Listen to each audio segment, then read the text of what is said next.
निभाएगा। छोड़कर संसार जब तू जाएगा, कोई न साथी तेरा साथ निभाएगा। गर प्रभु का भजन किया ना, सत्संग न किया दो घड़िया, यमदूत पकड़ कर तुमको ले जाए बांध हथकड़िया। कौन छुड़ाएगा, कोई न साथी तेरा साथ निभाएगा। छोड़कर संसार जब तू जाएगा, कोई न साथी तेरा साथ निभाएगा। इस पेट भरन के खातिर तू पाप कमाता निश दिन, श्मशान में लकड़ी रख कर तेरी आग लगेगी, एक दिन खाक हो जाएगा। कोई न साथी तेरा साथ निभाएगा। छोड़कर संसार जब तू जाएगा, कोई न साथी तेरा साथ निभाएगा। सत्संग की गंगा है यहाँ, तू इसमें लगा ले गोता, वरना इस दुनिया से तू जाएगा एक दिन रोता, फिर पछताएगा। कोई न साथी तेरा साथ निभाएगा। छोड़कर संसार जब तू जाएगा, कोई न साथी तेरा साथ निभाएगा। तू करता मेरा मेरा, हे सब जग रैन बसेरा, यहाँ कोई न रहने पाता, हे चंद दिनों का डेरा। हंस उड़ जाएगा, कोई न साथी तेरा साथ निभाएगा। छोड़कर संसार जब तू जाएगा, कोई न साथी तेरा साथ निभाएगा। अब हंस प्रभु चरणों में तू प्रीति लगा दे बंदे, कट जाएंगे ये तेरे सब जन्म जन्म के फंदे, पार हो जाएगा। कोई न साथी तेरा साथ निभाएगा। छोड़कर संसार जब तू जाएगा, कोई न साथी तेरा साथ निभाएगा। कोई न साथी तेरा साथ निभाएगा। कोई न साथी तेरा साथ निभाएगा। राग देश के विजेता, मोक्ष मार्ग के प्रतिपादक चरम तीर्थंकर श्रमण भगवान महावीर स्वामी के चरणों में कोटि कोटि वंदन करते हुए एक भवावतारी चर्चा चक्रवर्ती भीष्म प्रतिज्ञाधारी अखंड बाल ब्रह्मचारी आचार्य सम्राट पूज्य श्री जयमल जी महाराज साहब के चरणों में कोटि कोटि वंदन करते हुए उन्हीं के 11वें पटधर आचार्य सम्राट पूज्य श्री शिवचंद्र जी महाराज साहब के चरणों में कोटि कोटि वंदन। जय गच्छाधिपति व्याख्यान वाचस्पति उग्र विहारी वचन सिद्ध साधक 12वें पटधर आचार्य प्रवश्री पार्षद चंद्र जी महाराज साहब घोर तपस्वी उपाध्याय प्रवश्री गुणवंत चंद्र जी महाराज साहब मेरा शास्त्रा के आयाम मम जीवन उद्धारक परम पूज्य गुरुदेव डॉक्टर श्री पदम चंद्र जी महाराज साहब के चरणों में कोटि कोटि वंदन करते हुए सभी गुरु भगवान उनके चरणों में वंदन करते हैं। गुरुदेव श्री क्या से आत्मबंधुओं, अनंत अनंत ज्ञानी सर्वज्ञ सर्वदर्शी तीर्थंकर प्रभु महावीर स्वामी जिन्होंने अपने जीवन के अंदर अपने साधना काल में निरंतर ध्यान साधना और आत्म साधना के अंदर तल्लीन रहे। आत्मबंधु उनके साधना काल के 11 वर्ष हमने सुने किस तरह से प्रभु महावीर स्वामी ने 11वां चातुर्मास वैशाली में किया। आत्मबंधु प्रभु महावीर स्वामी आत्म साधना के अंदर तल्लीन रहते हुए वैशाली नगरी में चतुर्मासी तप करने के पश्चात जीर्ण सेठ के यहाँ नहीं पूर्ण सेठ के यहाँ पालना करके प्रभु महावीर स्वामी वहां से प्रस्थान करते हैं और सुमसुमारपुर नगर में पहुंच जाते हैं। बंधु, इस सुमसुमारपुर नगर के अंदर प्रभु महावीर स्वामी को चमरेंद्र का उत्पात देखने को मिला। आत्मबंधुओं, जिस समय भगवान महावीर स्वामी इस सुमसुमारपुर नगर के अंदर जो घटनाएं घटी वो गौतम स्वामी को बता रहे हैं। आत्मबंधुओं, भगवती सूत्र के अंदर इस पूरे प्रसंग का उल्लेख मिलता है।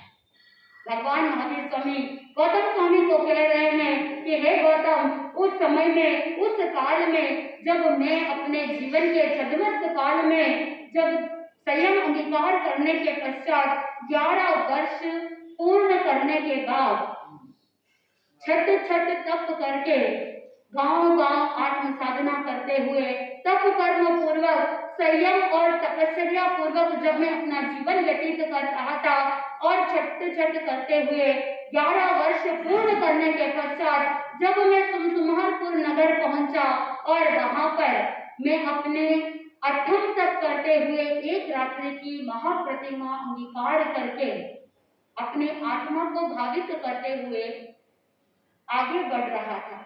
आत्मबंधुओं, भगवान महावीर स्वामी उस गौतम स्वामी को कह रहे हैं कि इस जम्बू द्वीप में, भरत क्षेत्र में, जहां पर सुमसुमारपुर नगर है, वहां पर जिस और उत्तम अशोक वन खंड है, जिस और उत्तम अशोक वृक्ष है, उस अशोक वृक्ष के नीचे जिस और पृथ्वी शिला पटक है, वहां पर मैंने अठम तप किया और मैंने अपने दोनों पैरों को मिलाया, दोनों हाथों को लंबा करते हुए, एक भुजबल पर दृष्टि को केंद्रित करते हुए, अपनी इंद्रियों को गुप्त रखते हुए आत्म साधना में, संयम की साधना में तल्लीन था। और उसी समय, उस काल में चमरचंचा राजधानी के अंदर, जहाँ कोई इंद्र नहीं था, कोई पुरोहित नहीं था, तो एक पूर्ण नाम का बाल तपस्वी 12 वर्ष पूर्ण करके साधना को कंप्लीट करते हुए 1 महीने का यानी 30 दिन का अनशन पूर्ण करके आयुष्य समाप्त कर वहां पर चमरचंचा राजधानी में चमर नाम के इंद्र के रूप में उपपात सभा में उत्पन्न होता है। आत्मबंधुओं, भगवान महावीर स्वामी उस जीवन काल को 11वां वर्ष पूर्ण होने के बाद चतुर्मास के पश्चात जो घटनाएं घटी उसे किसको बोल रहे हैं? गौतम स्वामी को बोल रहे हैं। आत्मबंधुओं, ये पूर्ण नाम का बाल तपस्वी कौन था? कैसे वो बाल तपस्वी बनता है? उसने जीवन के अंदर बाल तप क्या किया? कैसे उसने अपने जीवन को व्यतीत किया? इसके बारे में भी बताया जाता है। ज्ञानी जन कहते हैं कि विंध्याचल पर्वत के तलहटी पर एक विभेल नाम का गांव था और उस विभेल नाम के गांव के अंदर पूर्ण नाम का एक गृहपति रहता था। उसके जीवन के अंदर किसी चीज की कोई कमी नहीं। धन धान्यादि, मणि मुक्ता आदि धन वैभव संपत्ति विपुल मात्रा के अंदर प्राप्त है।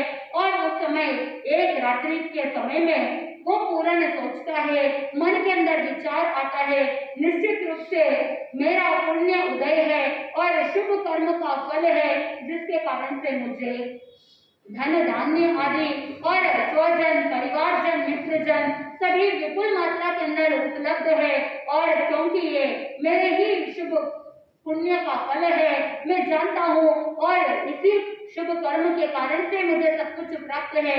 और मैं ये भी जानता हूँ कि मेरा जो ये शुभ पुण्य उदय में है वो धीरे धीरे क्या हो रहा है? क्षीण हो रहा है, क्षय हो रहा है। लेकिन अगर मैंने इस शुभोदय के कारण से जो भी प्राप्त है, ये जो क्षीण हो रहा है, ये तो मैं भोग ही रहा हूँ, लेकिन अगर ऐसे ही मैं भोगता रहूंगा तो मेरे सारे शुभ कर्म क्या हो जाएंगे? कंप्लीट हो जाएंगे, खत्म हो जाएंगे। और जब ये सारे शुभ कर्म कंप्लीट हो जाएंगे तो फिर जो दुखद भविष्य होगा उस समय में मैं क्या कर सकूंगा? इसीलिए मुझे अभी जिस समय शुभ कर्म उदय के अंदर है उसी समय मुझे सुखद भविष्य बना लेना चाहिए। ऐसे मन के अंदर रात्रि के समय में विचार आया। आत्मबंधुओं, सोचने का विषय है कि जिस समय शुभ कर्म का उदय होता है उसी समय क्या करना चाहिए? सुखद भविष्य भविष्य का निर्माण कर लेना चाहिए। उस समय उस पूरण ने भी यही सोचा कि मुझे दुखद भविष्य नहीं चाहिए, मुझे तो अपना भविष्य कैसा चाहिए, सुखद चाहिए, सुख पूर्वक मेरा भविष्य का जीवन व्यतीत हो। इसीलिए मुझे अभी वर्तमान के अंदर जब मुझे सब कुछ प्राप्त है ऐसे समय में कर लेना चाहिए। आप क्या करते हो? जिस समय शुभ कर्म उदय के अंदर होते हैं, जब आपके जीवन के अंदर सुख शांति होती है, उस समय आप सारा शुद्ध बुद्ध होके सारे भोग्य वस्तुओं को भोगने के अंदर रत रह जाते हैं। भविष्य के बारे में भी कभी सोचते नहीं।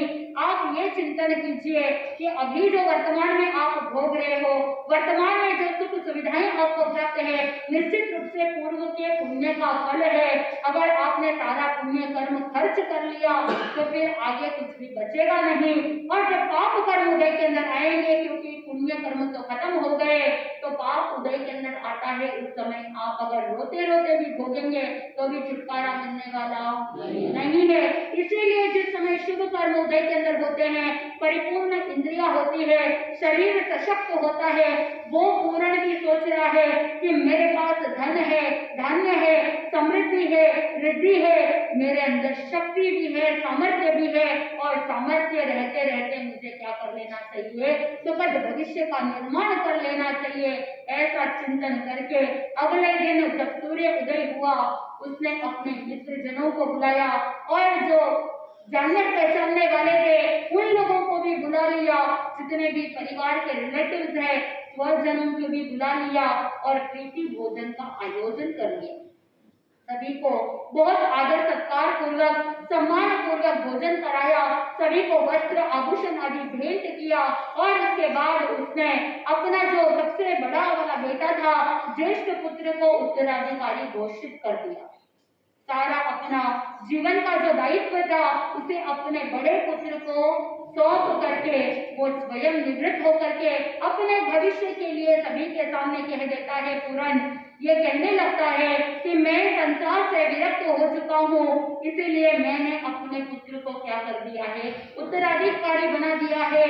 और मैं सभी के समक्ष ऐलान करता हूँ, आज के बाद व्यापार के अंदर जो भी लेन देन होगी या जो भी घर परिवार के जितने भी निर्णय होंगे वो मेरा उत्तराधिकारी लेगा और मैं संसार से विरक्त हो चुका हूँ। इसीलिए मैं दानामा नाम की प्रवृत्तियां अंगीकार करके तपस्या युक्त जीवन जीऊंगा, साधना में जीवन जीऊंगा। इस तरह से सभी स्वजन परिवार जनों के समक्ष सारी बात बता दी और पूर्ण गृहपति ने अपने लिए 4 खंड वाला एक लकड़ी का पात्र बनवा दिया और उसके बाद उसने दानामा प्रव्रज्या दीक्षा अंगीकार कर ली। ये दानामा प्रव्रज्या होती क्या है? वो जो 4 खंड का काष्ठ का पात्र बनाया था उसने प्रतिज्ञा ग्रहण कर ली कि पहले खंड में जो भी आहार मिलेगा उसे मैं राह में चलते हुए मिलने वाले पथिकों को दूंगा। दूसरे खंड में जो आहार आएगा उस दूसरे खंड के आहार को मैं पक्षियों को, कौवे, कुत्तों को दे दूंगा। तीसरे खंड में जो आहार आएगा उस आहार को मैं जलचरों को खिलाऊंगा, यानी मछलियों को, कछुओं को खिलाऊंगा। और चौथे खंड में जो आहार भिक्षा मिलेगी वो मैं स्वयं खाऊंगा। इस तरह से दानामा प्रव्रज्या के दौरान उस पूर्ण गृहपति ने प्रतिज्ञा ग्रहण कर ली और दानामा प्रव्रज्या अंगीकार करते हुए नगर नगर गांव गांव जाता है और साथ में उसने ये भी संकल्प किया कि वो बेले बेले तपस्या करेगा और पारने के दिन वो 4 खंड का जो पात्रा है उस पात्र में वो भिक्षा लाएगा और प्रतिज्ञा के अनुसार सभी को खिलाएगा और फिर चौथे खंड में जो आहार आएगा वो स्वयं भी खाएगा। और केवल तपस्या ही नहीं, उसने मन में प्रतिज्ञा ग्रहण कर ली कि बेले बेले तपस्या तो करूंगा ही, लेकिन साथ में आतापना भूमि पर खड़े होकर के दोनों हाथों को ऊपर करके मैं प्रतिदिन आतापना लूंगा। ऐसे साधना में जीवन जीऊंगा, तपस्या युक्त जीवन जीऊंगा, ऐसा उसने संकल्प कर लिया और उसी संकल्प के अनुसार, प्रतिज्ञा के अनुसार वो जीवन जी रहा था। आत्म बंधुओं, ऐसे जीवन व्यतीत करते करते, तपस्या, घोर तपस्या करते करते, लेकिन आत्मा का कोई लक्ष्य नहीं, बाल तप कहते हैं, क्योंकि जो अज्ञानता के साथ तपस्या की जाती है उसे क्या कहा, बाल तप। और ऐसे दीर्घ तपस्या करते हुए उसका पूरा शरीर दुर्बल हो गया और मांस सारा सूख गया। आत्मबंधुओं, अशक्ति महसूस करने लगा, शरीर की शक्ति क्षीण होती गई। इसीलिए उसने मन के अंदर निश्चय किया कि अब मेरे जीवन की अंतिम साधना करनी चाहिए। इसीलिए उसने अपने पास जो काष्ठ का पात्र था, उसके पास जो कुंडी थी और जो भी उसके पास सामग्री थी, उन सभी को एक पास में रख दिया और एक और रख करके 30 दिन के लिए पादोपगमन संधारा ग्रहण कर लिया। और पादोपगमन संधारा ग्रहण करने के पश्चात उसने अपने आत्मा के अंदर रहते हुए जब आयुष्य पूर्ण हो जाता है तो वो ही पूर्ण ग्रहपति जो दानव प्रवृत्ति अंगीकार कर चुका था, वहां से काल करके मृत्यु को प्राप्त करके चमरचंचा राजधानी में उपपात सभा में चमर नाम का इंद्र बनता है। आत्मबंधुओं, आप सबको पूर्व के प्रवचनों के अंदर भी बताया था, जिस समय भगवान महावीर स्वामी के जन्म के बारे में विवरण चल रहा था, उस समय आपने सुना था कि किस तरह से 64 इंद्र प्रभु के जन्म उत्सव मनाने के लिए आते हैं। क्योंकि इंद्र कितने होते हैं, 64 इंद्र होते हैं। और उसमें से आपको पता है कि 10 भवनपति के कितने इंद्र, 20 इंद्र होते हैं, यानी एक एक भवनपति के 2-2 इंद्र। और पहला जो भवनपति है वो पहले भवनपति के जो 2 इंद्र होते हैं, एक चमरेंद्र होता है और दूसरा बलींद्र होता है। आत्मबंधुओं, एक चमरचंचा राजधानी जिसका इंद्र चमरेंद्र होता है और जो बलिचंचा राजधानी होती है उसका इंद्र बलींद्र होता है। इधर चमरचंचा राजधानी में कोई भी इंद्र नहीं था, लेकिन वो जो पूर्ण बाल तपस्वी था वो काल करके क्या बन जाता है, चमरचंचा राजधानी में चमर नाम का इंद्र बन जाता है। और जैसे ही वो देवशैया पर उत्पन्न होता है, पांचों पर्याप्तियां पूर्ण होने के बाद तुरंत ही वो अवधि ज्ञान के माध्यम से उपयोग लगाता है। और उसने देखा, स्वधर्म सभा को देखा, पहले देवलोक के देवेंद्र को देखा और देखते ही उसके मन में क्रोध आ गया। मन के अंदर विचार करने लगा कि अरे ये कौन है, अपने मृत्यु को चाहने वाला, जो अशुभ लक्षणों वाला है और अपने लज्जा और शोभा रहित रहने वाला, ऐसा कौन है जो मेरे ऊपर और मेरे सामने दिव्य और भोग्य भोगों को भोगते हुए विचर रहा है। ऐसे मन के अंदर भाव उत्पन्न हो गए और वो अपने उपपात सभा से, शयन से उठ करके वो सामानिक सभा में आता है। उस सामानिक सभा में जो उत्पन्न हुए देवों को जाकर के पूछता है कि ये कौन है जो उत्तम भोगों को, दिव्य भोगों को भोग रहा है। उस समय जैसे ही उस चमरेंद्र की बात सुनते हैं तो सारे सामानिक देव भी हर्षित हो जाते हैं कि हमारे स्वामी यहाँ पर उत्पन्न हो गए हैं। हाथ जोड़ करके नमस्कार करते हैं और कहने लगते हैं कि हे देव, आप यहाँ पर उत्पन्न हुए हैं और वो जिसके बारे में आप बोल रहे हैं वो देवराज इंद्र है, वो शक्र नाम का इंद्र है और वो वहां पर ऊपर के देवलोक के अंदर उत्तम भोगों को भोग रहे। जैसे ही सामानिक देवों से ये बात सुने, चमरेंद्र को आया गुस्सा और उसी क्रोध के आवेग में आकर के, अरे ये कौन है जो मेरे सामने है, क्या देवराज इंद्र दूसरा है और क्या ये असुर कुमार, यानी ये जो मैं भगवती का जो इंद्र बना हूँ चमरेंद्र, क्या ये चमरेंद्र दूसरा है। उस समय मन के अंदर बड़ा गुस्सा आता है, अहंकार बोल उठता है और उसी समय वो वहां से उठ करके रवाना होता है और पूर्व दिशा की ओर प्रस्थान करता है। अब वो मन के अंदर संकल्प करता है कि मैं अभी जाता हूँ और जाकर के उसकी सारी शोभा को नष्ट कर देता हूँ। लेकिन वो जानता था कि ऊपर के देवलोक के जो इंद्र होते हैं वो बहुत रिद्धिवान होते हैं, जो नीचे के इंद्र होते हैं, नीचे के देव होते हैं, उनकी रिद्धि कम होती है, उनका वैभव कम होता है, उनकी शक्ति भी कम होती है। ऊपर के देवलोकों की जो देव होते हैं उनकी शक्ति, उनकी रिद्धि कई गुना ज्यादा होती है। तो नीचे के देवों की इतनी ताकत नहीं कि वो ऊपर जाकर के उत्पात मचाए। अब वो चमरेंद्र सोचने लगा कि मेरे पास इतना तो सामर्थ्य नहीं कि मैं अकेला जाकर के क्या कर सकूं, ऊपर के देवलोक में उत्पात मचा सकूं। और लेकिन क्योंकि क्रोध के आवेश में था तो वो किसी को साथ में लेता नहीं है। वो स्वयं अकेला वहां से प्रस्थान करता है, पूर्व दिशा की ओर जाता हुआ वहां से चमरचंद राजधानी से निकलता है। निकलने से पहले चौपाल आयुधागार में जाता है और वहां जाकर के एक परिघ रत्न उठाता है, यानी जो लोहे का गदा होता है उसे उठा करके रवाना होता है। मात्र एक शस्त्र लेकर के वहां से प्रस्थान करता है और वहां से रवाना होकर के पर्वत की ओर आगे बढ़ता है। वहां से वैक्रिय समुद्घात करके उत्तर वैक्रिय करते हुए वो अपने शरीर को 1,00,000 योजन जितना भयंकर काला शरीर बनाता है। उससे पहले मन के अंदर संकल्प करता है आकाश में उड़े और देवलोक में जाए, स्वधर्म सभा में जाए। उससे पहले उसने क्या किया, मन के अंदर विचार किया कि मैं किसी की तो शरण लेकर के जाऊं। आत्मबंधुओं, उसने अपने ज्ञान के अंदर प्रभु महावीर स्वामी को देखा और भगवान महावीर स्वामी गौतम स्वामी को कह रहे हैं कि ऐसे सिचुएशन में, ऐसी परिस्थिति में अपने ज्ञान के माध्यम से उस चमरेंद्र ने मुझे देखा और मुझे यहाँ पर जम्बू द्वीप में, भरत क्षेत्र में, सुमसुमारपुर में पृथ्वी शिला पटक पर अट्टम तप करते हुए महाप्रतिमा के अंदर ध्यान करते हुए उसने मुझे देखा और मन के अंदर संकल्प किया कि प्रभु मैं आपकी शरण को ग्रहण करता हूँ और आपको स्मरण करके आप ही मेरे जीवन के लिए कल्याणकारी होंगे। आपकी शरण ग्रहण करके मैं शक्रेंद्र महाराज के वहां उनकी शोभा को नष्ट करने जा रहा हूँ।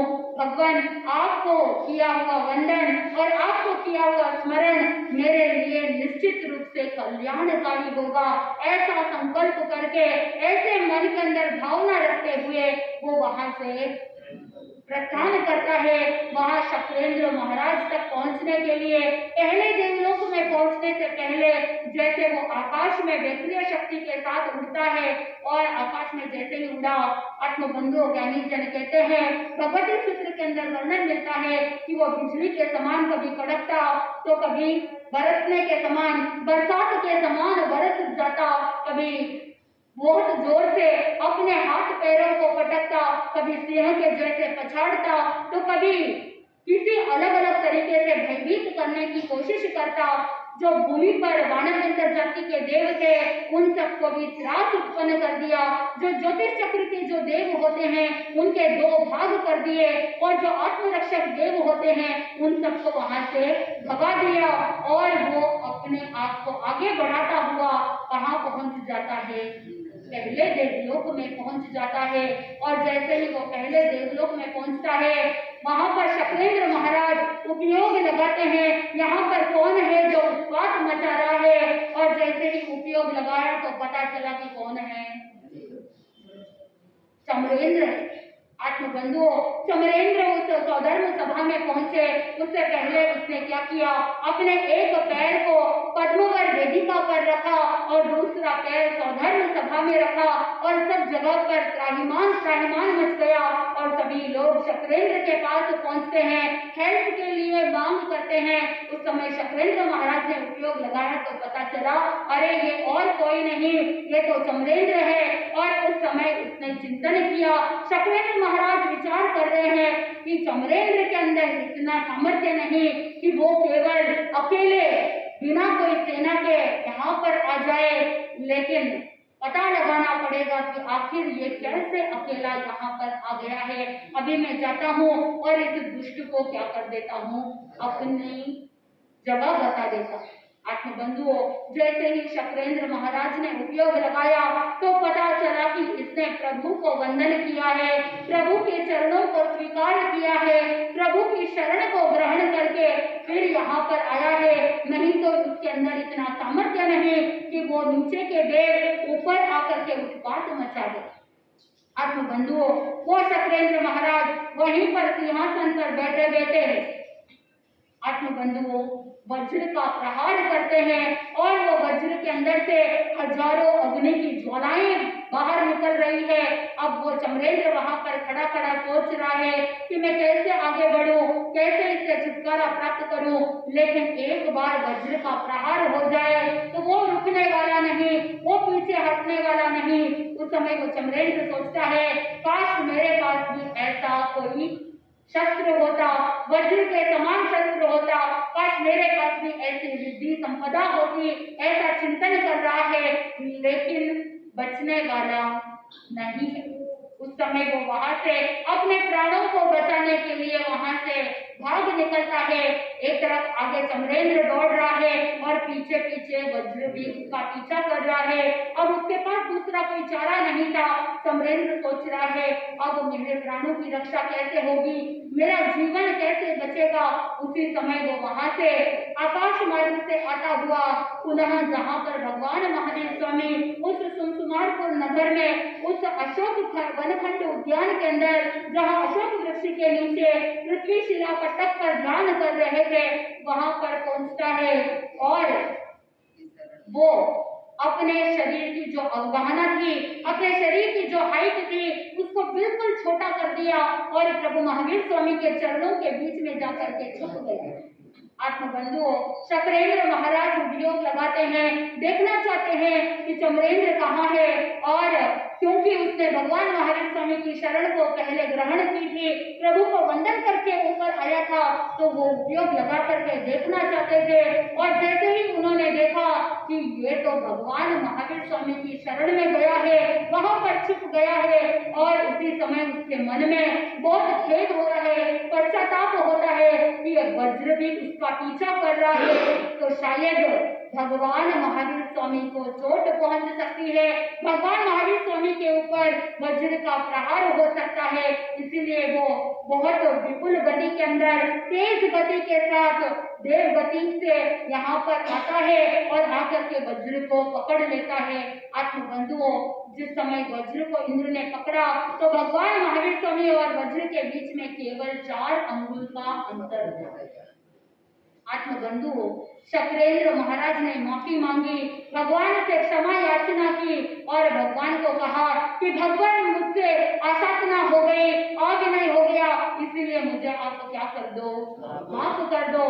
आत्मबंधुओं, वो वहां उस चमरेंद्र को ललकारते हुए कह देता है, शक्रेंद्र महाराज, अरे दुष्ट, आज तुमने भगवान महावीर स्वामी की शरण ग्रहण की है, इसीलिए आज तुम्हें जीवन दान मिल रहा है। अगर तुमने प्रभु की शरण ग्रहण नहीं की होती तो आज तुम बच नहीं पाते, क्योंकि तुमने भगवान की शरण को ग्रहण की है, इसलिए आज तुमको मैं भय से मुक्त करता हूँ। और वंदन करके वो अपनी जगह पर चले जाते हैं। इधर चमरेंद्र हाथ जोड़ करके भगवान से क्षमा याचना करता है और प्रभु से प्रार्थना करने लगता है कि भगवान, आज आपने मुझे जीवन दान दिया है, क्योंकि मैं आपके पास आया, मैंने आपके चरणों को स्वीकार किया, इसलिए आज मेरे प्राण बच गए।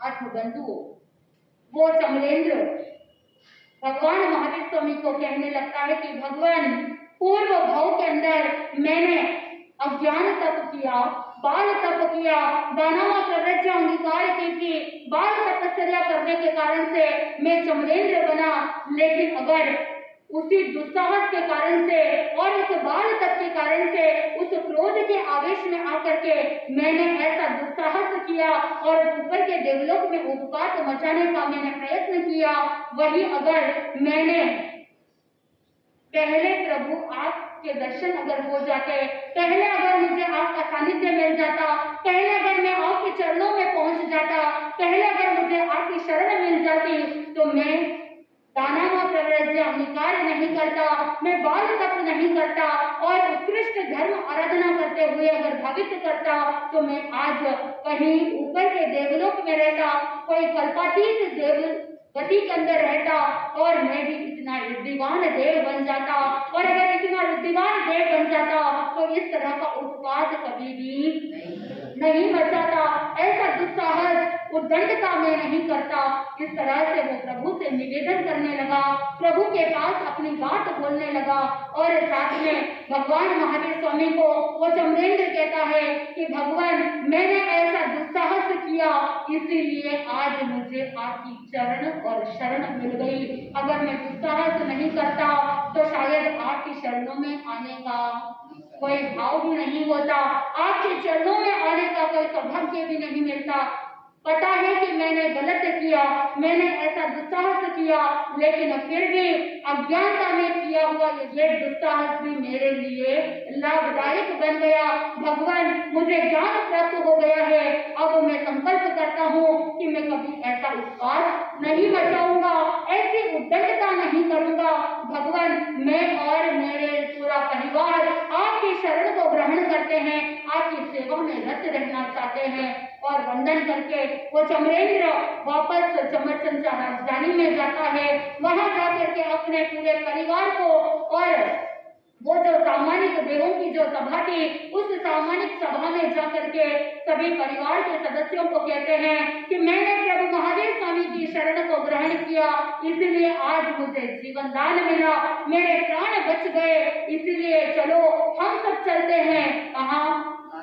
भगवान महावीर स्वामी की सेवा में चलते हैं, प्रभु की शरण को ग्रहण करते हैं, प्रभु के चरणों में जाते हैं, उनकी सेवा में नतमस्तक हो जाते हैं और अपने आप को जीवन में आगे बढ़ा लेते हैं।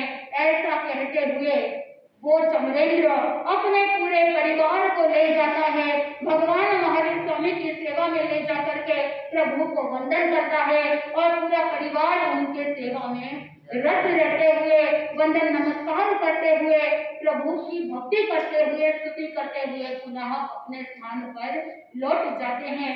आत्म बंधुओं, भगवान महावीर स्वामी गौतम स्वामी को कह रहे हैं कि चमरेंद्र अज्ञानता के कारण से अपने आत्मा को पतन की ओर ले जा रहा था, लेकिन क्योंकि उसने मेरी शरण को ग्रहण किया तो उसके जीवन का उत्थान हो गया।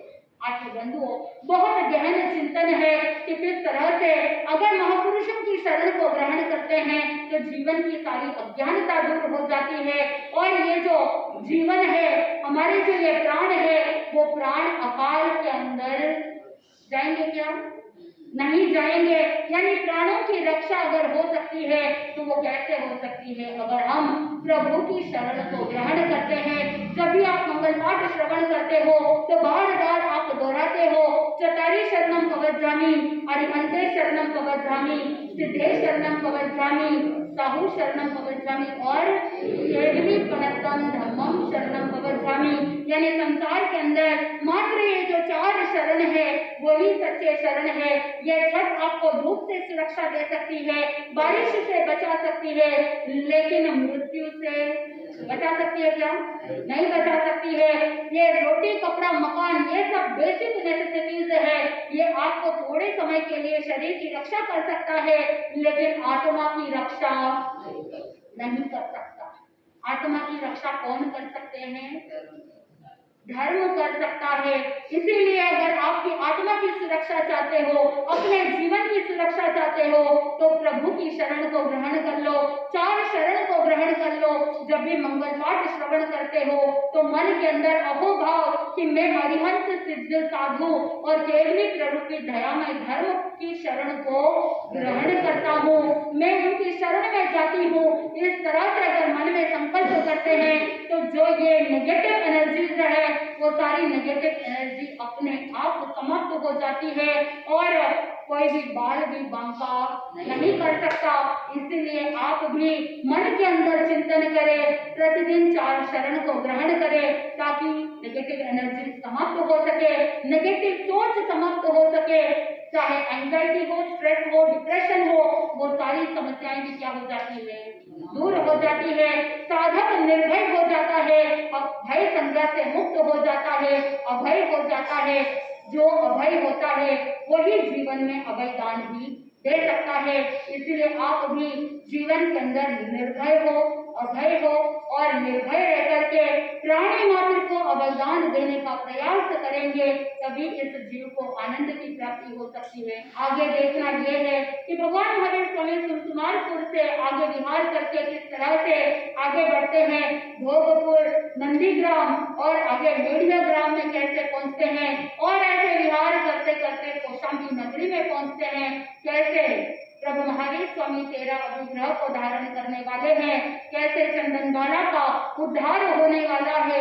आप बंधुओं, यह बहुत ही रोचक प्रसंग है। चंदनबाला के वो 13 अभिग्रह किस तरह से भगवान के अभिग्रह पूर्ण होने वाले हैं, कैसे दास प्रथा का समाप्त होने वाला है, ये सारा कथा प्रसंग जैसे जैसे आप सुनेंगे आपके जीवन में भी आनंद की प्राप्ति होगी। आनंद ही आनंद। बोले श्री जय में धर्म की।